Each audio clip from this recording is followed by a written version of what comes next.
Brilliance Audio presents Until the Day I Die by Emily Carpenter.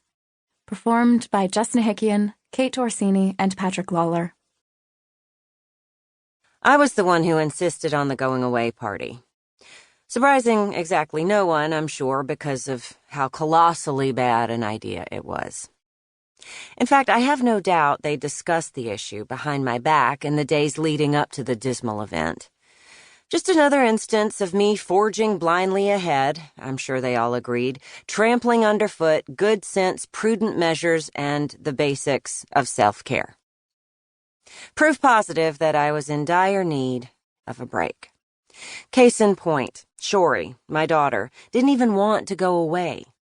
Instead of accepting her scholarship and going to college, fulfilling her late father's wishes, she wanted to stay home and work at our tech company, Jack's. Additionally, the venue left much to be desired. For cost and convenience's sake, I'd planned to have the party at Jax's office.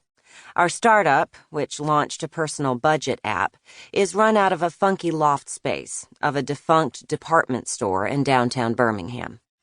The building is located smack dab in the middle of the Birmingham Civil Rights Heritage Trail, and all day you can see groups of tourists retracing the steps of Martin Luther King Jr. and the protests he led. Possibility and hope fill the air. At least they used to. Before Perry died. But now, 5 months later, the place never fails to put me in a dark mood. When I'm there, I feel like a scuba diver trapped underwater, desperately trying to fight my way to the surface, all the while knowing my oxygen is running out. I love my job, but I hate the daily reminder of what I've lost. So, not the best place to have a party. In my defense, no one tried to talk me out of it. Sabine, my ever-loyal best friend, assured me everything would be fine.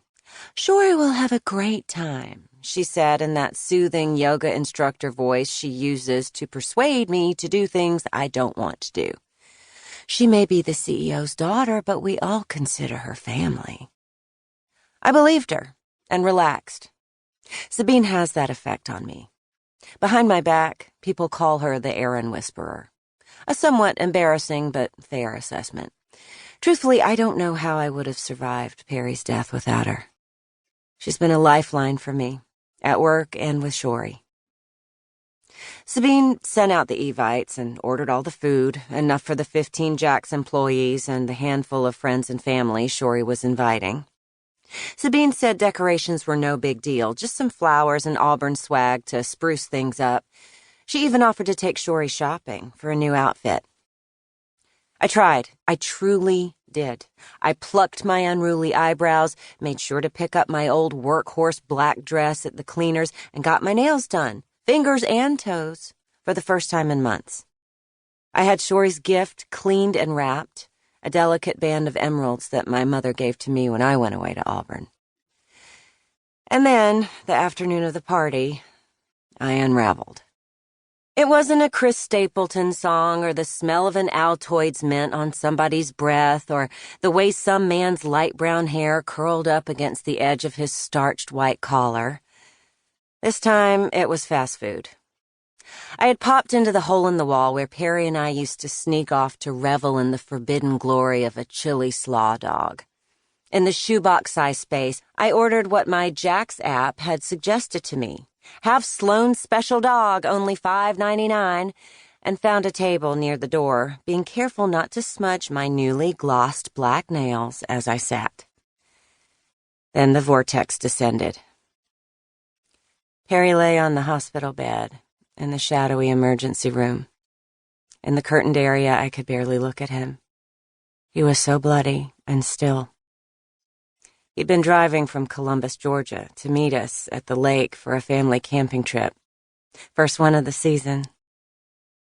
On 73, between Waverly and Roxana, he'd fallen asleep at the wheel, the police said, veered off the narrow road and smashed his car into a pine tree. He hadn't been wearing a seatbelt, that idiot. After his meeting in Columbus, but before he'd gotten on the road, he'd met someone for drinks, a friend from college, Roy. Roy later swore to me that Perry only had one beer. The doctors did a blood test and didn't find anything to warrant concern, but what did it matter anyway? This motionless body, covered in blood, was not my husband. My husband was gone.